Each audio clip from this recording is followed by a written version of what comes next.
Principle 12 states that in the same circle or in equal circles, equal central angles cut off equal arcs. For example, circle A is equal to circle B. Here are the equal central angles. Angle 1 is equal to angle 2, which is equal to angle 3, which is equal to angle 4.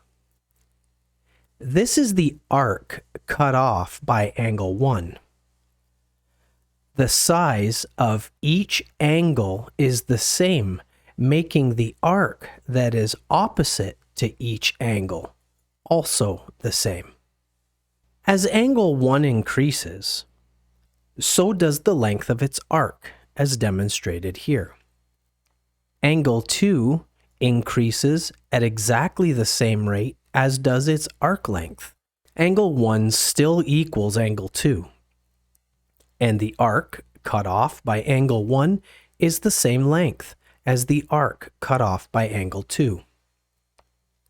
And in an equal circle, when angle 3 and angle 4 are also equal to angle 1 and angle 2 in the original circle, their arcs are equal as well.